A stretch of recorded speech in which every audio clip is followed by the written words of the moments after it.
Hello students, so today we are going to start with a new topic, genetic disorders of our paper number 20, that is cytogenetics and molecular biology.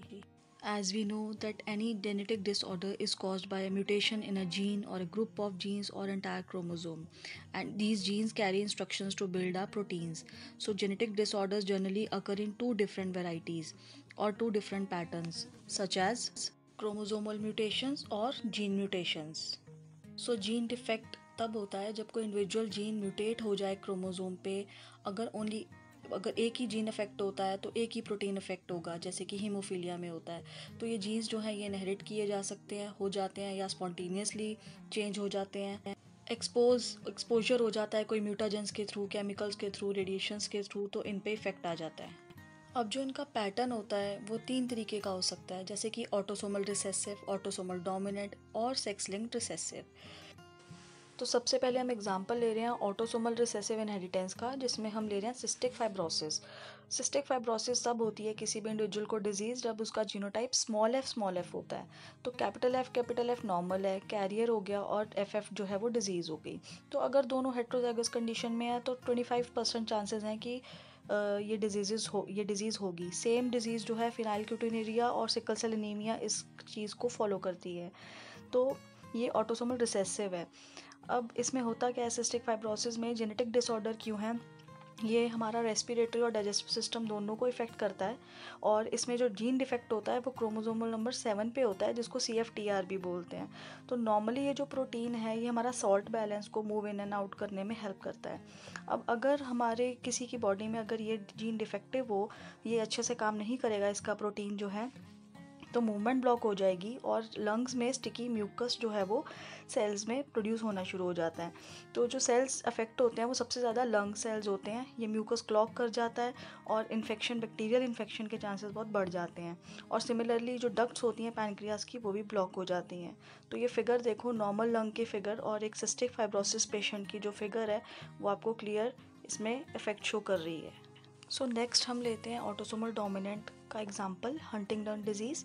ये dominant allele से होती है और chromosome number 12 पे ये gene जो है वो प्रेजेंट होता है, एलील। तो इसमें क्रॉस दिखाया हुआ है जैसे आपको कि हेट्रोजाइगस जो कंडीशन होगी वो डिजीज्ड कंडीशन होगी और स्मॉल एच जो है वो नॉर्मल कंडीशन होगी, जबकि अगर होमोजाइगस डोमिनेंट आ जाएगा तो वो लीथल होगा। तो इस डिज़ीज़ में होता क्या है कि HTT जीन है जो कि डिज़ीज़ कॉज करता है। बेसिकली ये जीन चाहिए होता है प्रोटीन हंटिंगटिन बनाने के लिए। तो इस प्रोटीन का फंक्शन ज़्यादा पता नहीं है, बट ये हमारी नर्वस सिस्टम को अफेक्ट करता है। नॉर्मली क्या होता है कि HTT म्यूटेशन की वजह से क्या हो जाता है कि CAG का रिपीट होता है। ये नॉर्मल लोगों में 10 to 35 टाइम्स रेपिटेशन होती है। HTT के पेशेंट्स में यही रेपिटेशन जो है वो 120 टाइम्स तक चला जाता है। ठीक है, तो ये नॉर्मली न्यूरो डिजनरेटिव डिजीज़ है। तो इसमें muscle coordination, mental decline, behaviour systems जो हैं वो बहुत डैमेज होते हैं। तो सो next is the pattern of x linked recessive inheritance. इसमें हम एग्जांपल ले रहे हैं हेमोफीलिया का। तो ये रिसेसिव एलील से होता है और ये एलील्स या जीन्स कहाँ प्रेजेंट होते हैं, एक्स क्रोमोसोम्स पे होते हैं। तो हेमोफिलिक फीमेल कब बनेगी, जब स्मॉल एच दोनों एक्स पे होंगे। मेल कब हेमोफिलिक होगा, जब एक्स जो है वो स्मॉल एच कैरी करेगा। तो इसमें आपको प्रोबेबिलिटी दिखाई हुई है कि कैसे अगर कैरियर फीमेल क्रॉस करें नॉर्मल मेल के साथ तो पॉसिबिलिटी ऑफ चिल्ड्रन हेमोफिलिक होने की क्या प्रोबेबिलिटी रहती है। तो it is an x linked, x chromosome पे प्रेजेंट होगा। तो ये आपको फिगर बता रही है कि हेमोफीलिया में क्या होता है कि जो हमारी क्लॉटिंग की एबिलिटी है वो ख़राब हो जाती है, ब्लड वेसल्स हमारी डैमेज हो जाती हैं। एक्स लिंक्ड डोमिनेंट का हम एग्जांपल ले लेते हैं, गोल्ड सिंड्रोम है, फोकल डर्मल हाइपोप्लेजिया होता है ये। तो इसमें नॉर्मली म्यूटेशन हो जाती है एक्स क्रोमोसोम पे, एक्टोडर्मल डिस्प्लेजिया भी बोलते हैं इसको। तो एक्टोडर्मल के नाम से पता लग रहा है कि स्किन पे को इफेक्ट आएगा इसका। तो येलोइश पिंक बम्प्स आ जाते हैं स्किन के ऊपर, पिगमेंटेशन चेंज हो जाती है, और कई बार इसको एसोसिएट किया गया है एपिलेप्सी के साथ भी। शॉर्ट स्टेचर भी रहता है इंडिविजुअल का। ये 4 पैटर्न्स ऑफ इनहेरिटेंस थे एलील्स के या जीन्स के। नेक्स्ट आता है हमारे पास कि क्रोमोसोमल डिफेक्ट क्या होते हैं। तो क्रोमोसोमल डिफेक्ट हमें पता है कि कोई डिफेक्ट अगर पूरे क्रोमोसोम पे आ जाए, जैसे कि उसमें मोनोसोमी हो जाए, ट्राइसोमी हो जाए, इन्वर्जन, डिलीशंस, ये सब चीज़ें अगर हो जाए, और कैरोटाइप्स की स्टडीज़ के थ्रू हम इनको चेक कर सकते हैं, और ये बिफोर बर्थ भी चेक किए जा सकते हैं इस तरीके के डिफेक्ट्स। तो ये आपको नॉर्मल कैरियोटाइप दिख रहा है जिसमें 22 ऑटोसोम्स और XY आपको दिख रहा है। इसमें कुछ एक्स्ट्रा नहीं है, कुछ डिलीटेड नहीं है, कुछ ख़राब नहीं है, ये नॉर्मल कैरियोटाइप है। सो मोनोसोमी आपको पता है कि एन्यूप्लॉइडी है जिसमें कि एक पेयर में एक ही क्रोमोसोम रह जाता है। पार्शियल मोनोसोमी बोलते हैं जब पोर्शन ऑफ एक ही कॉपी रह जाती है। तो एग्जाम्पल लेंगे हम इसमें टर्नर सिंड्रोम का। टर्नर सिंड्रोम के अंदर क्या होता है कि इसमें फीमेल जो है पार्टली या कम्प्लीटली मिसिंग करेगी एक्स क्रोमोसोम को लेके। तो पार्टली या इन कम्प्लीटली एक्स क्रोमोसोम मिसिंग होगा तो इसमें normally females without menstrual periods होंगी, ब्रेस्ट डेवलपमेंट नहीं होगी, inability to have children, short web neck, low set ears, hair line जो है वो लो होगी at the back of neck, short stature रहेगा, सोलन रहेंगे हैंड्स एंड फीट जो बर्थ पे ही दिख जाते हैं। तो ये आपको पिक शो हो रही है कि जिसमें कि आपको टर्नर सिंड्रोम जो है इंडिविजुअल शो हो रहा है कि कैसे इसके फीचर्स चेंज हो जाते हैं। अगला हम ट्राइसोमी ले सकते हैं। It is a kind of polysomy. इसमें एक्स्ट्रा हो जाएगा क्रोमोसोम इन नॉर्मल 2 की बजाय। तो जैसे कि अगर 21 क्रोमोसोम 2 की बजाय 3 बारी रिपीट हो गया तो वो डाउन सिंड्रोम में एग्जिस्ट करेगा। अगर XXX हो गया तो XXX सिंड्रोम है। XXY में क्लाइनफेल्टर सिंड्रोम हो जाता है। इनमें से काफ़ी चीज़ें आपने सुनी होती हैं। तो जैसे क्लाइनफेल्टर में 47 क्रोमोसोम हो जाते हैं, इसमें XXY और XXY कंडीशन हो जाती है तो 2X आ गए इसमें। तो स्टेरिलिटी सबसे इंपॉर्टेंट पॉइंट आ जाता है इसमें, जो डिफेक्ट आ जाता है। ठीक है, वीकर मसल्स, हाइट ग्रेटर हो जाएगी, poor coordination, body hairless, genital small हो जाएंगे, ब्रेस्ट ग्रोथ जो है वो इफेक्ट होगी। तो इसमें आप ध्यान से देखिए कि X जो है वो देखो 2 में दिखाया गया है। तो नॉर्मली 1 होना चाहिए हमारे नॉर्मल कैरियोटाइप में। तो कैरियोटाइप स्टडी से पता लग जाएगा कि इंडिविजुअल में क्लाइनफेल्टर है। सो कैरियोटाइप स्टडी करने का मकसद ये होता है कि बिफोर बर्थ भी हम बेबी के अंदर पता कर सकते हैं कि इस तरीके का कोई डिफेक्ट तो नहीं है। Next is trisomy of 13th chromosome अगर हो जाए तो पटाउस सिंड्रोम बोलते हैं। तो इसका मतलब जो 13th क्रोमोसोम है वो 2 की बजाय कितने हो गए, उसमें 3 हो जाएंगे। तो अगेन नंबर ऑफ क्रोमोसोम इस पेशेंट में 47 रहेंगे। ठीक है, और ये 1 in 10,000 होता है नॉर्मली, और कई बार ये रोबोट्सियन ट्रांसलोकेशंस की वजह से भी हो जाता है। नॉर्मली ये अगर हो जाए तो नॉर्मल डेवलपमेंट बेबी की नहीं हो पाती। हार्ट और किडनी के डिफेक्ट्स जो हैं वो बहुत क्लियरली अफेक्ट होते हैं। बाकी सिम्टम्स जो देखो आप ये देख रहे हो, मेंटल डेफिशिएंसी से लेके polydactyly, renal tract, congenital malformed ears, scalp में डिफेक्ट होना, हाइपोप्लेजिया, सेरिबेलम, कैलोजम, ये सब ब्रेन के एरियाज़ हैं जो सबसे ज़्यादा ये इफ़ेक्ट होते हैं। और इसको भी हम बहुत इजीली कैरोटाइपिंग से पता लगा सकते हैं। जैसे कि आप देखो ये जो रेड एरो मार्क किया हुआ है, 13th क्रोमोसोम में 2 की बजाय यहाँ पे 3 आ गए हैं। तो अगेन मैंने आपको बताया कि देखो हम कैरियोटाइप नॉर्मल से कंपैरिजन करके इस तरीके के डिजीज़ेस जो है बर्थ डिफेक्ट्स बोलते हैं इनको, जो पहले ही पता करवा सकते हैं। तो आगे एक फिगर आ रही है जिसमें कि आप देखोगे कि किस तरीके का जो है इफ़ेक्ट होता है अगर किसी इंडिविजुअल को, किसी बेबी को अगर बिफोर बर्थ ही इस तरीके का, और ये नॉन डिसजंक्शन की वजह से होता है। मतलब कि एनाफेज में 2 की बजाय पोल्स पे 3 और 1 चले गए, तभी 47 क्रोमोसोम्स जो हैं वो रह गए एक इंडिविजुअल में। सो next is the Edward syndrome. ये होती है ट्राइसोमी 18th क्रोमोसोम की। तो इसमें क्या होगा कि 18th क्रोमोसोम जो है वो डबल की बजाय ट्रिपल में होगा अगेन। तो यहाँ पे एडवर्ड्स 48 होंगे, सॉरी 18th की 47 क्रोमोसोम होंगे मियोटिक नॉन डिसजंक्शन की वजह से ही 18th वाले में। तो जॉन एडवर्ड्स जो थे उन्होंने इसको डिस्क्राइब किया था, और ये second most common autosomal trisomy है आफ्टर डाउन सिंड्रोम। तो 1 in 6,000 देखी गई है। तो अगेन आप ये देखो कैरियोटाइप से आपको पता लगेगा। ये देखो 18th वाला जो है वो 3 पेयर्स में आ गया, 3 नंबर में आ गया। तो टोटल क्रोमोसोम जो है वो हो जाएंगे इसमें भी 47। पर बहुत क्लियर डिस्टिंक्शन हो जाती है कि 13th रिपीटेड है या 18th रिपीटेड है। तो उसके अकॉर्डिंग जो है ये सिंड्रोम्स की डेजिग्नेशन दी गई है, नेमिंग जो करी गई है। और इसके सिम्टम्स जो हैं वो आप देखो कि again mental deficiency, webbing of neck, short sternum, renal, ventricular, malformed ears, सारा कुछ ही जो है जो एक बेबी का है बिफोर बर्थ जो है इफ़ेक्ट हो रहा होता है। तो नॉर्मल डेवलपमेंट जो है वो नहीं होती है। और इसकी फिगर भी अब आपको दिखेगी कि किस तरीके से देखो इंडिविजुअली, देखो webbing of neck, swollen hands हैं। ठीक है, तो जितने फीचर्स आपको पीछे लिखे हैं वो सारे इसमें मैलफॉर्मेटिज़ जो हैं वो एग्जिस्ट करती हैं। तो इस टाइम पे यही सजेस्ट किया जाता है कि अबॉर्ट करवा दिया जाए इस तरीके के फीटस को इस कंडीशन में। तो next is the trisomy of 21st chromosome, down syndrome. ये आपने बहुत कॉमनली सुना होता है। तो इसमें जो 21st क्रोमोसोम है वो एक्स्ट्रा होगा। तो ये जॉन लैंगडन डाउन ने इसको डिस्कवर किया था, नेम किया था। तो यहाँ पे ट्राइसोमी जो है वो इसकी हुई है, और एवरेज आईक्यू जो है वो चिल्ड्रन का वो 50 रह जाता है एज़ कम्पेयर टू 100। तो इसमें क्रोमोसोम नंबर एक्स्ट्रा मटेरियल जो चला गया वो 15th का चला जाता है। टोटल क्रोमोसोम्स कितने होते हैं? 47 होते हैं। तो अगेन शॉर्ट हाइट, इसमें आपने ध्यान रखना है कि पैलेट का पॉइंट बहुत इंपॉर्टेंट है। स्क्रॉटल टंग हो जाती है, नेज़ल ब्रिज, आइज़ पे इफेक्ट, नोज़ पे इफेक्ट, पैलेट पे इफेक्ट, रीनल और किडनी वगैरह पे तो आएगा ही आएगा। मेंटल डेफिशिएंसी बहुत ज़्यादा इफेक्ट होती है। आईक्यू जो है विद एज के साथ बहुत कम ही रहता है, जितनी भी एज हो जाए। क्लाइनोडेक्टाइली होती है 5th डिजिट की, जो फिजियोलॉजी में इसमें चेंज आता है यहाँ पे। तो इसमें जब आप कैरोटाइप देखोगे तो आप इसमें देखोगे कि ये देखो ट्राइसोमी ऑफ 21st क्रोमोसोम जो है, थर्ड जो है वो एक्स्ट्रा पेयर जो है इसमें, ये जो रेड कलर में भी आपको दिख रहा है, तो 3 दिखा रखे हैं। ये बेसिकली 3 आ जाते हैं 21st क्रोमोसोम। तो अगेन ये अबॉर्ट करवाना ही फीटस जो है सूटेबल माना जाता है। तो ये जो फिगर्स आपको दिखा रही हैं इसमें देखो हर पार्ट पे इफ़ेक्ट पड़ रहा है। अगर आप इसके फेस पे देखो, हैंड्स का साइज़ छोटा होता है, पैलेट जो है वो स्मॉल आर्क्ड हो गया, heart disease, congenital heart disease को प्रोन हो जाता है, big toes as compare to और वाइडली स्पेस्ड है, मसल टोन बहुत डिमिनिश्ड रहती है। ठीक है, ये देखो हैंड्स का टेक्सचर जो है और हैंड्स का साइज़ जो है विद रिस्पेक्ट टू जो नॉर्मल इंडिविजुअल्स का होता है उस हिसाब से आइज़ पे इफेक्ट है।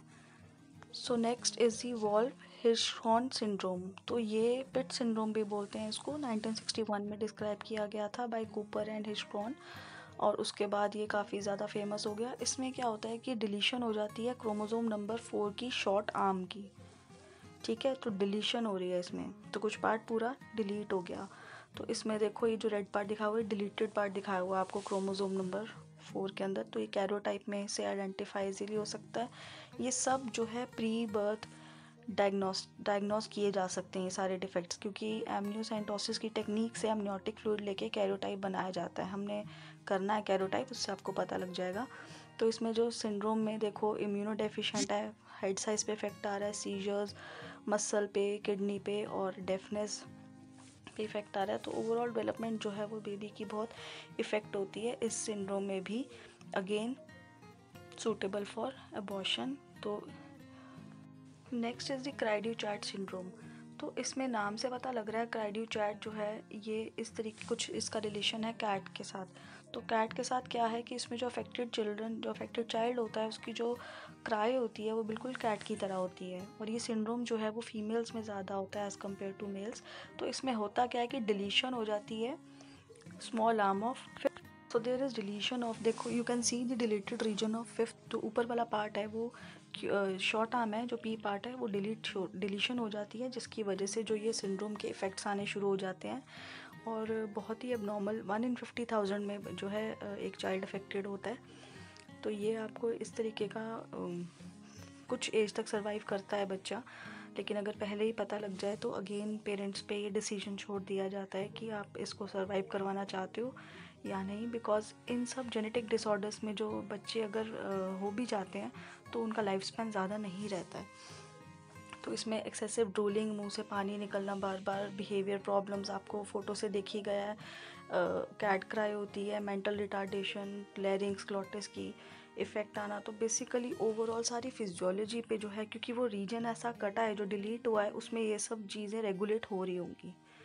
ठीक है। Next is the Langer Giedion syndrome. ये ऐसी कंडीशन है जिसमें कि बोन एबनॉर्मेलिटीज़ और फेशियल फीचर्स पे इफेक्ट आता है। तो नॉर्मली इन लोगों के अंदर बहुत सारे बिनाइन ट्यूमर्स, बोन ट्यूमर्स बनने शुरू हो जाते हैं। तो इम्पॉर्टेंट पॉइंट ये है कि ये सिंड्रोम कब होता है कि जब या तो 2 जीन्स जो होते हैं क्रोमोसोम नंबर 8 पे 2 जीन्स प्रेजेंट होते हैं, EXT1 एंड TRPS1 जीन, या तो ये दोनों मिसिंग होंगे या म्यूटेटेड होंगे इंडिविजुअल्स में। ठीक है, तो अगर EXT1 जीन जो है वो बोन्स के लिए रिस्पॉन्सिबल है और जो दूसरा जीन है वो बोन और फेशियल एबनॉर्मेलिटीज़ दोनों के लिए रिस्पॉन्सिबल है। तो ये 2 जीन्स जो हैं क्रोमोसोम नंबर 8 पे जो है या तो डिलीटेड होंगे या म्यूटेटेड होंगे। तो ये आपको जो एरो दिखा रही है क्रोमोसोम नंबर 8 पे है, और ये बहुत ही रेयर डिजीज़ है। इसके इंसिडेंसेस भी ज़्यादा नोन नहीं है, बट क्योंकि ये जेनेटिक डिसऑर्डर है और एक यूनिक डिसऑर्डर है, तो मुझे लगा कि ये मुझे आपके लिए ऐड करना चाहिए, आपके MCQs में आ सकता है ये पॉइंट। सो नॉर्मली इसमें sparse scalp hair, rounded nose, अभी आपको मैंने बताया फेशियल पे ज़्यादा इफेक्ट आएगा, loose skin, thin upper lip, ये सब जो है इसके इफेक्ट आते हैं। Next is the galactosemia disease. ये रेयर डिसऑर्डर होता है जो कि अब हमें पता है कि जब हम मिल्क लेते हैं तो लैक्टोज जो है वो ग्लूकोज और गैलेक्टोज में ब्रेक होती है। तो ग्लूकोज तो यूज़ हो जाती है एनर्जी में, लेकिन गैलेक्टोज का टूटना बहुत ज़रूरी है क्योंकि वो भी आगे एनर्जी में यूज़ होगी या बाकी कंपाउंड्स बनाने में। तो जिनको गैलेक्टोसीमिया होता है उनके अंदर ऐसा जीन मिसिंग होता है जो कि गैल्ट एंजाइम बनाता है, जिसकी वजह से गैलेक्टोज आगे टूटता है। तो इसकी वजह से क्या होता है कि गैलेक्टोज मेटाबॉलिज्म ख़राब हो जाता है। तो इसकी वजह से जो डिफेक्ट्स आने शुरू हो जाते हैं, टॉक्सिक केमिकल्स वो इकट्ठे होने शुरू हो जाते हैं सेल्स ऑफ द बॉडी में। तो ये होती है galactosemia. Next is the SCID severe combined immunodeficiency syndrome. ये रेयर और लेकिन इम्यून सिस्टम का डिसऑर्डर है।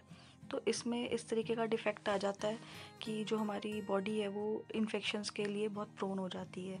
तो इसमें क्या म्यूटेशन होती है, इसमें स्किड X1 जीन होता है जो X क्रोमोसोम पे लोकेटेड होता है, उसमें म्यूटेशन आ जाती है। तो हर एक डिज़ीज़ में एक जीन इन्वॉल्व है, तभी हम इनको जेनेटिक डिसऑर्डर्स के अंदर कर रहे हैं। हालांकि इसकी वजह से इम्यून डिसऑर्डर आ गया है। तो ये जो जीन होता है ये इस तरीके का प्रोटीन बनाता है जिसकी वजह से रिसेप्टर बनता है, इंटरल्यूकिन 2 रिसेप्टर। और ये जो इंटरल्यूकिन 2 रिसेप्टर्स होते हैं ये plasma membrane of immune cells में प्रेजेंट होते हैं। तो बेसिकली इन रिसेप्टर्स का काम है कि बी सेल्स और टी सेल्स को कम्युनिकेट करवाना और इन्वेडर्स को इन्फेक्शंस ना होने देना, तो इन्वेडर से बॉडी को डिफेंस सिस्टम देना। तो अगर ये जीन म्यूटेट हो जाता है तो रिसेप्टर्स बनते नहीं हैं, इम्यून सेल्स में से एब्सेंट हो जाते हैं प्लाज्मा सेल्स से। तो हमारे इम्यून सेल्स जो हैं वो कम्युनिकेट नहीं कर पाते, तो इन्वेडर्स आते जाएंगे बॉडी में, हमारी बॉडी जो है वो डिफेंसलेस हो जाएगी। तो बहुत सारे इन्फेक्शंस हो जाते हैं जैसे pneumonia, meningitis, sepsis, blood infections के लिए हमारी बॉडी जो है वो प्रोन हो जाती है। तो इम्यून डिसऑर्डर है लेकिन वाया जेनेटिक डिसऑर्डर के थ्रू ये चीज़ जो है वो एग्जिस्ट करी है हमारी बॉडी में। तो इस चीज़ का आपने ध्यान रखना है कि हम इनको जेनेटिक डिसऑर्डर ले रहे हैं तो आपने ये ज़रूर मेंशन करना है कि किस जीन का इफ़ेक्ट है।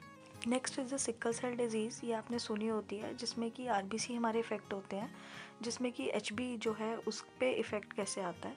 तो नॉर्मली RBC जो होते हैं वो राउंड और फ्लेक्सिबल शेप के होते हैं ताकि वो इजीली ब्लड वेसल्स के थ्रू क्रॉस कर सकें। अब हमें पता है कि जो हेमोग्लोबिन है वो 2 पार्ट्स की बनी होती है, अल्फ़ा चेन और बीटा चेन। और अल्फ़ा चेन और बीटा चेन जो पॉलीपेप्टाइड चेन्स हैं ये कोई ना कोई जीन इनको इनकोड करेगा तभी प्रोटीन बनेंगे। तो जिन पेशेंट्स में देखो सिकल सेल डिजीज़ होती है उनमें क्रोमोसोम नंबर 11 पे एक जीन होता है जो बीटा चेन बनाता है। तो बीटा चेन वाला जो जीन है वो म्यूटेटेड होता है, उन्हीं इंडिविजुअल्स को सिकल सेल डिजीज़ होती है। तो HB जो है वो प्रॉपरली बन नहीं पाएगा, जिसकी वजह से RBC की जो शेप है वो राउंडेड से रिजिड हो जाएगी और कनकेव शेप में चली जाएगी। तो सिक्कल शेप लाइक ये जो HB की शेप हो जाती है, तो HB की जो ऑक्सीजन कैरिंग कैपेसिटी है वो बहुत इफ़ेक्ट होती है। तो इसका सीधा इफ़ेक्ट जो है हमारे रेस्पिरेटरी सिस्टम पे इफ़ेक्ट पड़ेगा और सर्कुलेटरी पे तो ऑब्वियसली पड़ेगा ही पड़ेगा। तो ये फिगर आपको सामने आ रही है, इसमें देखो राउंडेड RBC और सिकल सेल शेप RBC में कितना ड्रास्टिक डिफरेंस है, और ये क्रोमोसोम नंबर 11 की वजह से होते हैं। नेक्स्ट ये जो डिसऑर्डर है FOP, फाइब्रोडिस्प्लेजिया ऑसिफिकेंस प्रोग्रेसिवा, मैंने भी ये डिसऑर्डर जो है फर्स्ट टाइम ही पढ़ा। तो इसको स्टोन मैन सिंड्रोम बोलते हैं और ये वर्ल्ड्स रेयरेस्ट डिजीज़ है। तो इसके बारे में मुझे ज़्यादा नहीं मिला, बट ये रेयर जेनेटिक डिजीज़ है जिसमें कि सॉफ्ट टिश्यू जो है वो बोन में कन्वर्ट हो जाता है हम बॉडी के। तो अगर आपको इसके बारे में कोई जीन म्यूटेशन कुछ रिसर्च पेपर में से पता लगे तो आप इसमें टेक्स्ट में आप इसमें इसको ऐड कर देना। और वैसे ही मैंने इसलिए ऐड करी है कि बाई चांस कहीं MCQs क्वेश्चन में जो है ये ऑप्शन में आ जाता है तो आपको पता होना चाहिए कि क्या चीज़ है ये। Next is the William syndrome. तो ये भी बहुत रेयर जेनेटिक डिसऑर्डर है और ये भी बच्चों में ही होता है, जिसमें कि बच्चों की ग्रोथ, फिज़िकल अपीयरेंस, उनका मेंटल बिहेवियर, डेवलपमेंट में इफ़ेक्ट बिहेवियरल चेंजेस आते हैं। तो नॉर्मली इन सिंड्रोम में जो बच्चे होते हैं उनमें क्रोमोसोम नंबर 7 का जो कुछ पार्ट है वो डिलीटेड होता है और जीन इलास्टिन। कुछ डिसऑर्डर्स ऐसे होते हैं जो मल्टीफैक्टोरियल होते हैं, जिसमें कि एक जीन नहीं मल्टीपल जीन्स में जो है वो डिसऑर्डर वेरिएशंस आती हैं और एनवायरनमेंट के साथ इफ़ेक्ट होते हैं। तो इसमें सबसे बड़ा एग्जांपल जो है वो हमारा अल्जाइमर्स है, अस्थमा है, हार्ट डिजीज़ हैं। तो इसके अंदर जो अल्जाइमर सबसे ज़्यादा आपने सुना होता है। अल्जाइमर्स मतलब डिमेंशिया, ये आपने मूवी भी देखी होगी एक अमिताभ बच्चन की, जिसमें कि ब्रेन मेमोरी जो है वो लॉस हो जाती है, लैंग्वेज नहीं पता लगती। तो इसमें नॉर्मली होता क्या है कि अब नॉर्मल क्लम्प्स या डेब्रीज जो है सेल्स में, ब्रेन सेल्स में इकट्ठा होना शुरू हो जाता है, और जो माइक्रोट्यूब्यूल्स होते हैं जो सेल्स को सपोर्ट करके रखते हैं वो भी सारे कोलैप्स कर जाते हैं। तो ये जो इफ़ेक्ट देखा गया क्रोमोसोम नंबर 19 में, एक जीन होता है ApoE4 जीन। तो ये जो इफ़ेक्ट आता है उस पर आता है। माइक्रोट्यूब्यूल अगर डिसइंटीग्रेट करते हैं तो ये कैसे डिसइंटीग्रेशन होती है, तो इसमें एक प्रोटीन आता है टाउ, तो जिसकी वजह से माइक्रोट्यूब्यूल्स टूटने शुरू हो जाते हैं। तो टाउ प्रोटीन्स जो हैं इन पेशेंट्स के अंदर क्लस्टर कर जाते हैं उल्टा, और वो टैंगल्स, जैसे हम कहते हैं कि रस्सी के टैंगल्स बन जाते हैं, वो प्लेक्स और टैंगल्स में कन्वर्ट कर जाता है और हेल्दी सेल्स को भी ख़राब करता है अपने आसपास। तो टाउ ने जो तोड़ा और ख़ुद भी वो टैंगल्स की फॉर्म में चला जाता है। तो ये आपको जो एरियाज दिख रहे हैं, ब्रेन सेल्स डिस्ट्रॉय हो जाएंगे इसमें धीरे धीरे, जो है ability to think, memory loss, trouble finding things. तो फॉरगेट जो है, मेमोरी लॉस जो है वो सबसे बड़ा सिम्टम है, क्योंकि जो हेल्दी सेल्स बचे होते हैं आसपास उनको भी ये जो है डैमेज करना शुरू कर देते हैं। तो जो प्रोटीन डिस्टेंगल करता है वो खुद ही क्लस्टर में इकट्ठा होना शुरू हो जाता है इस डिज़ीज़ के अंदर। तो बहुत ही कॉमन डिज़ीज़ है आजकल एजिंग के बाद जो ये डिज़ीज़ एग्जिस्ट करती है। So next is the Pompe's disease. Pompe's disease क्या होती है, इसमें it is caused by variation in the acid alpha glucosidase DAA gene. तो 500 वेरिएशन देखी गई हैं इस डिसऑर्डर के अंदर। ऑटोसोमल रिसेसिव ट्रेट है ये।